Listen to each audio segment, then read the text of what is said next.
வணக்கம் நண்பர்களே.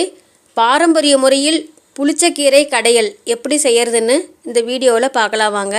அதுக்கு மெரூன் கலர் கலந்த மாதிரி இருக்கிற புளிச்சக்கீரையை மீடியம் சைஸில் ஒரு கட்டு கீரை எடுத்துக்கணும். எடுத்துக்கிட்டு அதில் இருக்கிற இலைகளை மட்டும் ஒவ்வொரு இலையாக தனித்தனியாக பிச்சு எடுத்துக்கணும். அதுக்கப்புறம் அந்த எல்லா கீரையும் ஒரு அகலமான பாத்திரத்தில் போட்டுக்கிட்டு கீரை நல்லா மூழ்கி அதுக்கு மேலே தண்ணி நிற்கிற அளவுக்கு தண்ணியை தாராளமாக ஊற்றி ஒரு 5 நிமிஷம் அப்படியே ஊற விட்டுறணும். ஏன்னா அந்த கீரையில் இருக்கிற அழுக்கெல்லாம் நல்லா சுத்தமாக வந்துடும். அது ஒரு 5 நிமிஷம் கழித்து அந்த கீரையை அரிசி கழுவுற மாதிரி நல்லா பிசைஞ்சு கழுவிக்கணும். நல்லா அந்த மாதிரி கீரையை நல்லா பிசைஞ்சு கழுவிட்டு அப்படியே ஒரு 2 நிமிஷம் அமைதியாக அந்த தண்ணி கலங்காமல் இருக்கிறதுக்கு விட்டுறணும். அதுக்கப்புறம் மேலாக நிற்கிற அந்த புளிச்சக்கீரையை மட்டும் எடுத்து ஒரு தட்டத்தில் வச்சுக்கணும். அந்த அழுக்கு தண்ணியை கீழே ஊற்றிட்டு மறுபடியும் அதே போல் தண்ணி பிடிச்சி முன்ன சொன்ன மாதிரியே புளிச்சக்கீரையை இன்னும் 2 தடவை அல்லது 3 தடவை அந்த புளிச்சக்கீரையில் எவ்வளோ மண் இருக்குதோ அதுக்கு தகுந்த மாதிரி கழுவிக்கணும். தண்ணி நல்லா வெள்ளையாக வர வரைக்கும் அந்த கீரையை நல்லா தேய்ச்சி கழுவி அலசிட்டு அதுக்கப்புறம் அதில் இருக்கிற தண்ணியெல்லாம் புழிஞ்சிட்டு அந்த கீரையை அப்படியே எடுத்து ஒரு குக்கரில் போட்டுக்கணும்.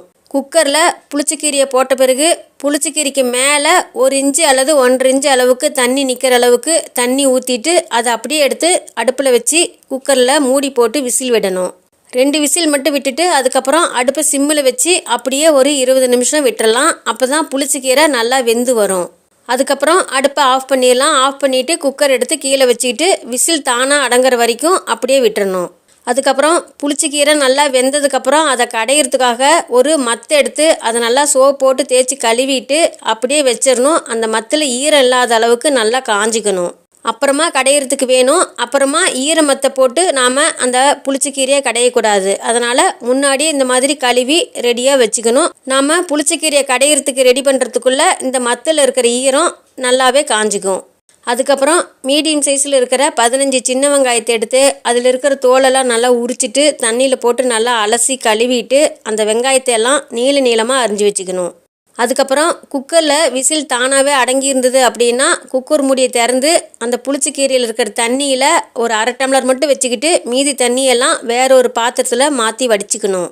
அதுக்கப்புறம் புளிச்சக்கீரையை நல்லா கடையிற அளவுக்கு நல்லா உருண்டையாக இருக்கிற ஒரு பாத்திரத்தை எடுத்து அடுப்பில் வச்சுக்கணும். அது நல்லா காஞ்ச உடனே அடுப்பை சிம்மில் வச்சுக்கிட்டு 10 டீஸ்பூன் அளவுக்கு கடலெண்ணெயை ஊற்றிக்கணும். கடலெண்ணெய் நல்லா காஞ்ச உடனே அதில் 1/4 டீஸ்பூன் கடுகு, 1/4 டீஸ்பூன் வெந்தயம் ரெண்டையும் போட்டு வெந்தயமும் கடுகும் பொரிஞ்சு வந்த உடனே அதில் 1/4 டீஸ்பூன் கடலைப்பருப்பு, 1/4 டீஸ்பூன் உளுத்தம்பருப்பு ரெண்டையும் போட்டு நல்லா சிவக்க விடணும். அது 2 சிவந்து வந்த உடனே அதில் அரிஞ்சு வச்சிருக்கிற சின்ன வெங்காயம், 4 வரமிளகாய், கருவேப்பிலை 2 குச்சி அளவு இதை 3ஐயும் போட்டு அடுப்பை மீடியமாக வச்சுக்கிட்டு நல்லா வணக்கி விடணும்.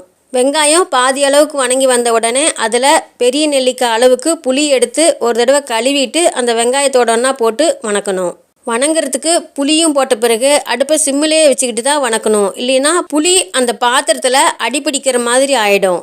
வெங்காயமும் புளியும் ஓரளவுக்கு நல்லா வணங்கி வந்த பிறகு அதில் குக்கரில் வேக வச்சு வச்சுருக்கிற அந்த புளிச்சக்கீரையை 1/2 டம்ளர் தண்ணியோடு எடுத்து அந்த வெங்காயத்திலேயே ஊற்றிக்கணும். ஊற்றிக்கிட்டு நல்லா கலந்து விடணும். அடுப்பை வேகமாக வைக்கவே கூடாது, சிம்மிலே தான் இருக்கணும். இப்போ புளிச்சக்கீரைக்கு தேவையான அளவுக்கு கல்லுப்பையும் போட்டு நல்லா கலந்து விடணும். காரம் இன்னும் வேணுங்கிறவங்க அவங்கவுங்க தேவைக்கு இன்னும் வரமிளகாயை சேர்த்திக்கலாம். அதுக்கப்புறம் ஒரு தட்டு போட்டு அந்த பாத்திரத்தை அப்படியே மூடி வச்சுக்கணும். அடுப்பு சிம்மிலே வச்சுக்கிட்டு 1 நிமிஷத்துக்கு ஒருக்கா அடிக்கடி தட்டை திறந்து நல்லா கிளறி விடணும். இல்லைன்னா அடி பிடிக்கும். இப்படியே அடிக்கடி அந்த தட்டை திறந்துட்டு நாம் அந்த புளிச்சக்கீரையை கிளறி விட்டோம் அப்படின்னா ஒரு நேரத்தில் அந்த புளிச்சக்கீரையிலேருந்து அப்படியே எண்ணெயெல்லாம் பிரிஞ்சு வரும். அந்த சமயத்தில் 1/4 டீஸ்பூன் அல்லது கீரை எவ்வளவோ அதுக்கு தகுந்த அளவுக்கு பெருங்காயத்தூளை போட்டு நல்லா கலந்து விட்டுட்டு மறுபடியும் ஒரு 2 நிமிஷம் மட்டும் அப்படியே அடுப்பில் வச்சு ஒரு தட்டு போட்டு மூடி வச்சிடணும். ஏன்னா அப்போ தான் அந்த பெருங்காயத்தில் இருக்கிற சுவையும் அந்த புளிச்சக்கீரையில் நல்லா ஏறிக்கும்.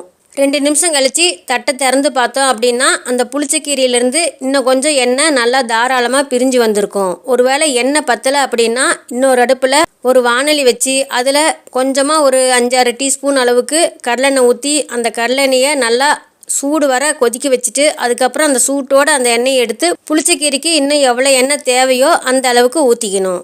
ஊற்றிக்கிட்டு அந்த எண்ணெயும் அந்த புளிச்சக்கீரையோட ஒன்றா நல்லா கலக்கிற அளவுக்கு 1 நிமிஷம் மட்டும் அடுப்புலேயே வச்சு நல்லா கலந்து விட்டுட்டு அதுக்கப்புறம் அடுப்புலேருந்து அந்த பாத்திரத்தை இறக்கி கீழே வச்சு அந்த பாத்திரத்தை ஒரு துணியினால் ஆடாத மாதிரி நல்லா அழுத்தி பிடிச்சிக்கிட்டு அந்த மத்துனால அந்த புளிச்சக்கீரையை நல்லா கடைஞ்சிக்கணும். மத்தில் ஈரமே இருக்கக்கூடாது. ஏன்னா ஈரம் பட்டுச்சு அப்படின்னா அந்த புளிச்சக்கீரை சீக்கிரமாக கெட்டு போயிடும். மத்துனால அப்படியே அந்த புளிச்சக்கீரையை கடைய அதில் இருக்கிற வெங்காயமெல்லாம் ஓரளவுக்கு தான் மசியும். ஆனால் அதுதான் நல்லாயிருக்கும்.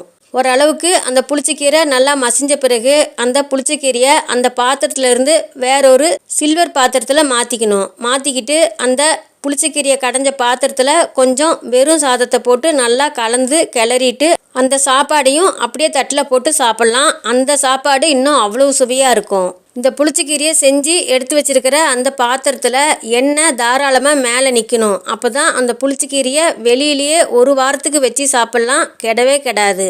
ஒருவேளை அந்த புளிச்சக்கீரையில் எண்ணெய் கம்மியாக தான் ஊற்றி சமைச்சிருக்கிறோம், எண்ணெய் மேலே நிறையா மிதக்கிற அளவுக்குலாம் நிற்கலை அப்படின்னா அந்த புளிச்சக்கீரையை சமைக்கிற அன்னைக்கு சாப்பிட்டுக்கிட்டு அதுக்கப்புறம் மீதி கீரையை எடுத்து ஃப்ரிட்ஜில் வச்சு சாப்பிட்டுக்கலாம். நம்ம முன்னோர்கள் காலத்துலலாம் பாரம்பரியமாக இந்த மாதிரி புளிச்சக்கீரையை இந்த மாதிரி தான் செஞ்சுருக்கிறாங்க. இதில் புளிச்சக்கீரையை மிக்சியில் போட்டு நாம் அடிச்சிட்டோம் அப்படின்னா அந்த புளிச்சக்கீரை அவ்வளவு சுவை தராது. ரெண்டாவது சீக்கிரமாக கெட்டு போயிடும். ஆனால் அதுவே மத்துனால கடைஞ்சிட்டோம் அப்படின்னா அந்த புளிச்சக்கீரையினுடைய சுவை இன்னும் அதிகமாக இருக்கும். ரெண்டாவது சீக்கிரமாக கெடவே கெடாது.